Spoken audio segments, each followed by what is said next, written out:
Shalom, salam sejahtera bagimu Amanginang dan keluarga. Selamat mengikuti kebaktian ujung tahun gerejawi sekaligus peringatan akan orang mati. Kita berdoa. Damai sejahtera Allah yang melampaui segala akal, memelihara hati dan pikiranmu dalam Kristus Yesus Tuhan kita. Amin.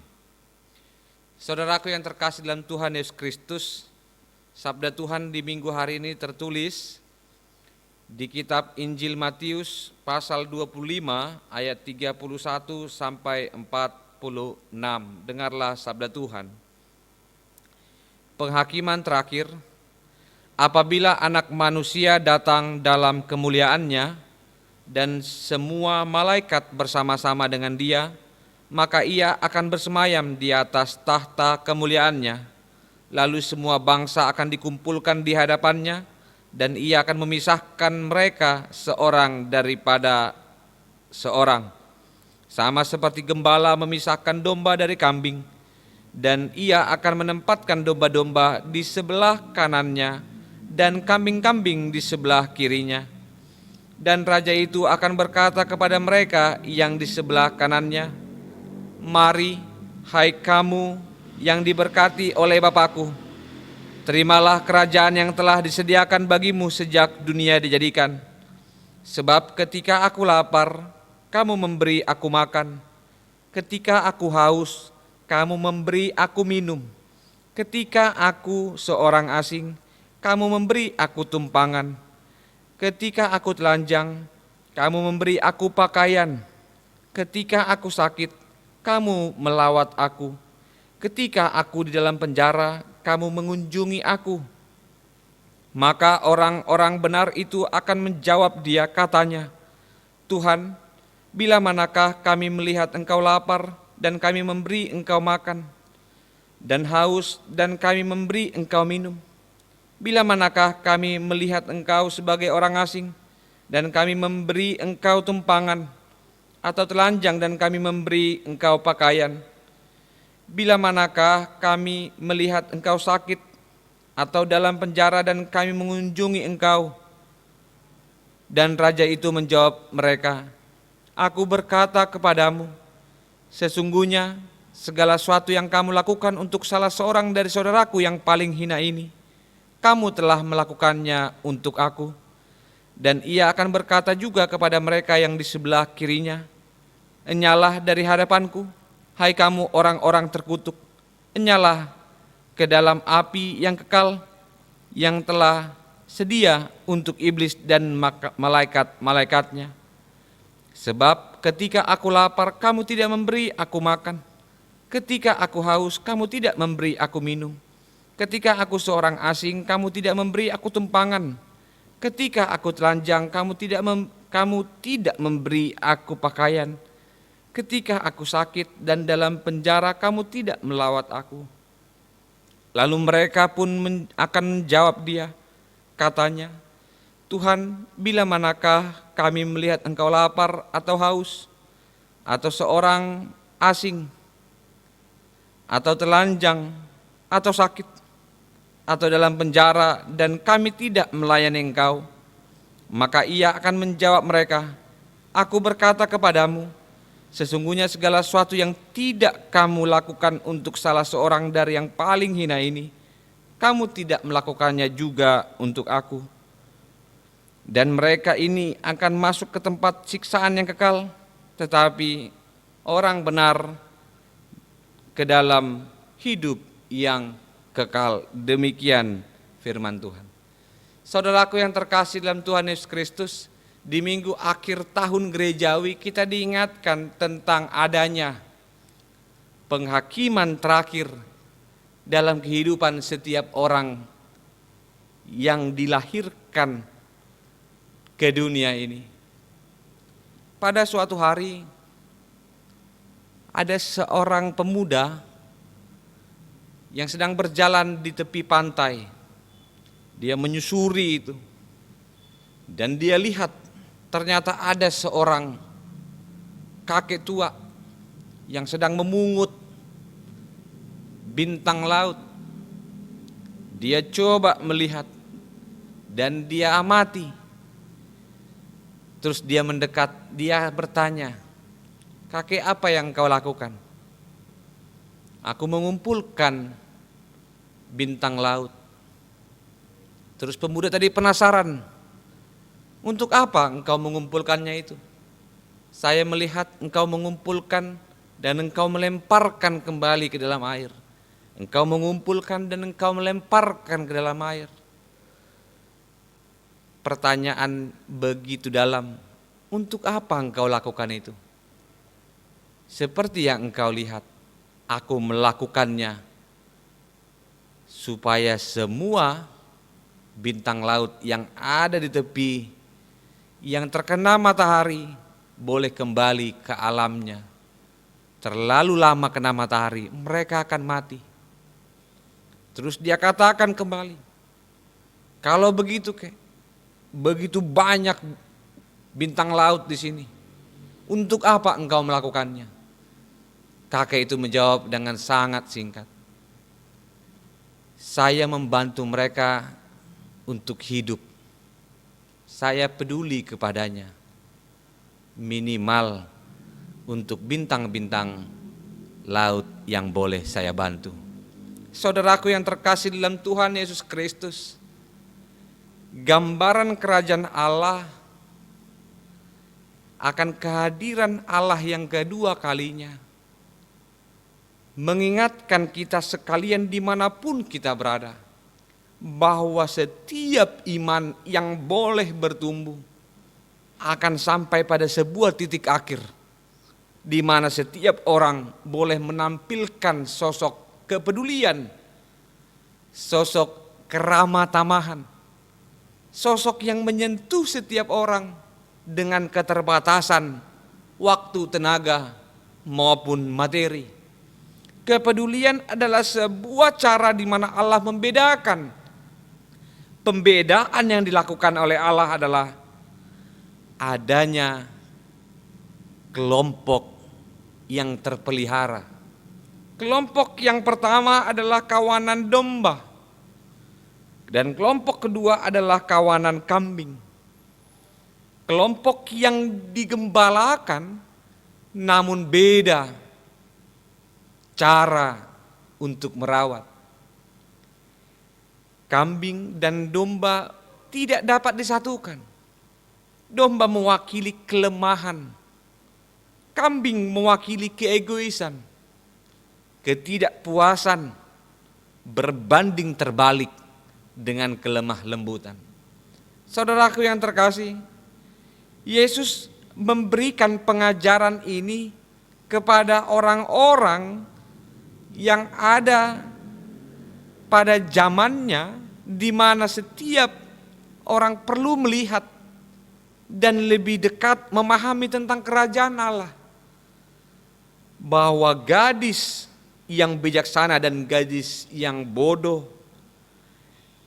Diteruskan dengan perumpamaan tentang talenta, di mana setiap kesempatan harus dilakukan dengan baik dan dikerjakan dengan sebuah prinsip bahwa si pemberi kesempatan, si pemberi talenta harus melakukan tugasnya. Sekarang setiap orang harus mengakhiri dan belajar untuk melihat sebuah akhir kehidupan. Minggu akhir tahun gerejawi, sebelum memasuki minggu Advent, kita diajak untuk memaknai kekristenan dengan lebih dekat, bahwa ketelanjangan kerajaan Allah adalah ketelanjangan di mana setiap orang harus peduli.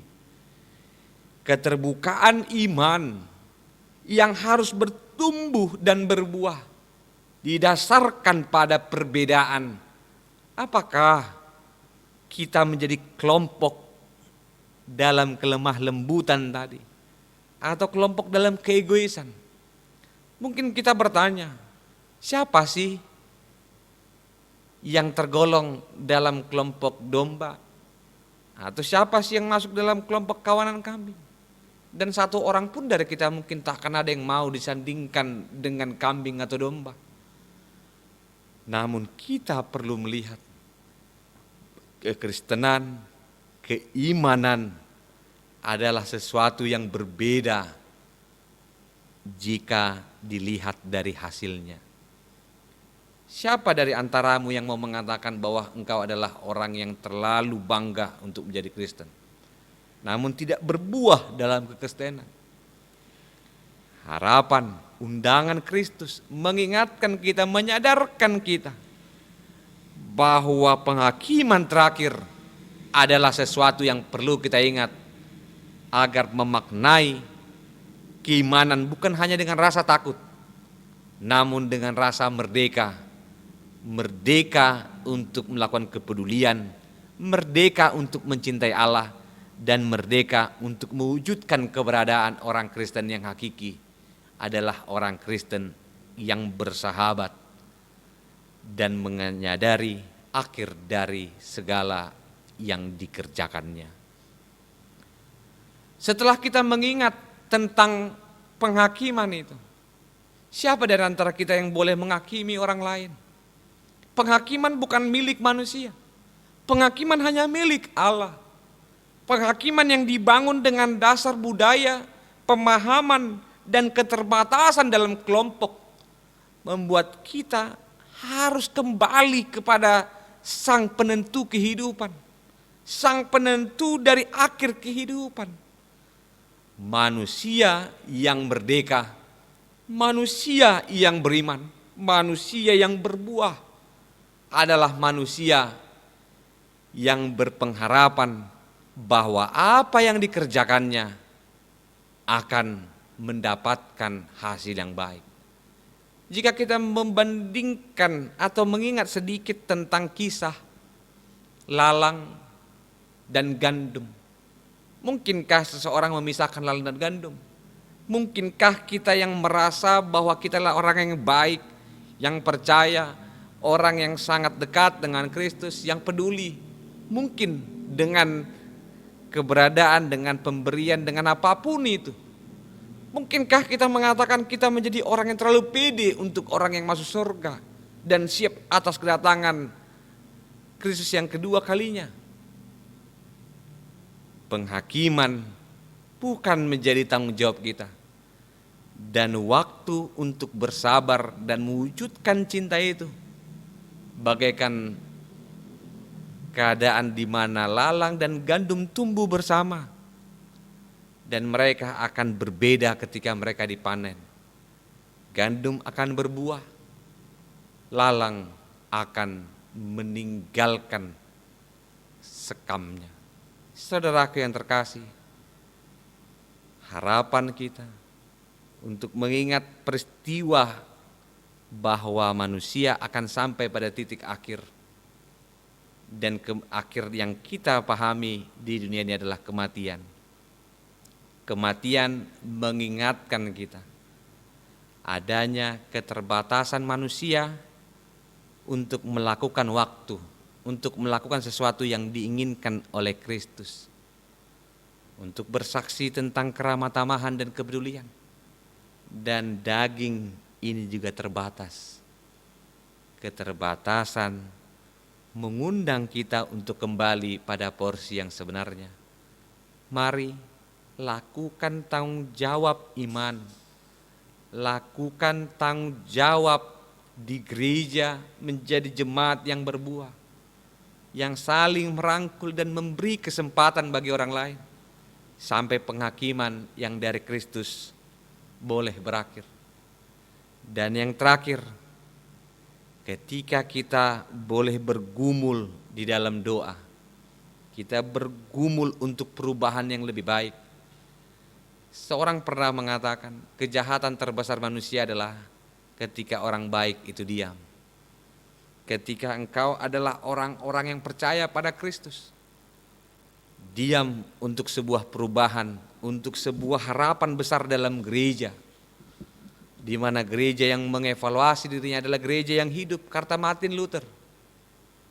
Mari kita akhiri tahun ini untuk saling menerima, saling merangkul, dan melihat orang lain yang patut untuk diberi, patut untuk dibantu. Mari tuangkan itu dalam bentuk program yang dicanangkan oleh gereja, dan bersama-sama kita merumuskan pelayanan yang benar-benar melihat bahwa gereja HKBP Bumi Anggrek adalah gereja yang terberkati, dan engkau adalah orang-orang yang terberkati. Untuk mewujudkan itu, saling merangkul, saling mendoakan, saling menguatkan. Disitulah Yesus berkata, engkau adalah sahabatku ketika engkau melakukan sesuatu untuk orang yang hina ini, untuk orang-orang yang kehilangan kesempatan penerimaan di bumi ini. Namun rangkulanmu, tangan terbuka, adalah gambaran Kristen yang berpengharapan. Terima kasih untukmu yang begitu terberkati oleh Tuhan. Mari kita sama-sama merangkul dan menatap gereja kita, dan kita bangun pengharapan di Minggu Advent dengan rasa kerinduan terdalam bahwa Kristus datang bukan untuk menghakimi.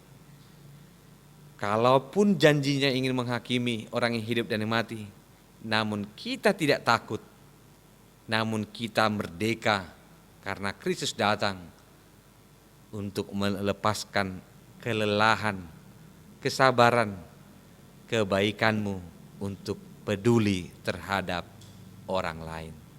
Terpujilah Kristus yang memberkati kita hari ini, esok sampai selama-lamanya. Salam dari Pendeta Merwal Tua Pilis Banyuntang. Selamat akhir tahun gerejawi. Terpujilah Kristus yang merawat kita. Amin, kita berdoa. Tuhan Yesus Kristus, kami mengucap syukur untuk minggu yang boleh kami nikmati. Kami boleh berada di akhir tahun gerejawi, dan sembari kami mengingat orang-orang di sekitar kami, keluarga yang berduka karena kematian yang boleh terlihat dan menyentuh saudara kami. Tuhan Yesus Kristus, biarlah keluarga yang berduka selama tahun gerejawi ini, kiranya Tuhan merangkulnya dan memakai kami untuk saling mendoakan. Dan jika ada yang perlu untuk menjadi bagian dari kegiatan sosial, biarlah gerejamu semakin melihat kebaikan Tuhan tak pernah hilang. Dan Tuhan memberkati setiap pelayan-pelayan yang boleh bertahan dalam pelayanannya, untuk mewujudkan bahwa keberadaan kami adalah keberadaan yang boleh menjadi berkat bagi sekeliling. Berkati Tuhan kategorial ama, kategorial ina, atau perempuan, kategorial pemuda, remaja, sekolah minggu, maupun lansia yang akan dibentuk, maupun inahana. Kami juga berdoa Tuhan untuk sesi sending, sesi ibadah pemuda, sesi ibadah dan musik, seksi pendidikan, seksi kemasyarakatan, seksi diakoni sosial, seksi pendidikan, kesehatan, dan panitia pembangunan, audit, dan seluruh perangkat atau fungsionaris gereja bersama dengan para haladu gereja. Kami saling merangkul dan melihat bahwa kegiatan yang boleh terjadi di gereja adalah sebuah kerinduan besar nama Tuhan semakin dimuliakan, dan kami adalah orang-orang yang terberkati dan sahabat bagi orang lain. Ajarlah kami Tuhan untuk menerima kebaikan Tuhan dalam diri kami, dan kami boleh bersaksi Tuhan begitu mengasihi kami. Di dalam nama Yesus Kristus kami berdoa dan mengucap syukur. Amin.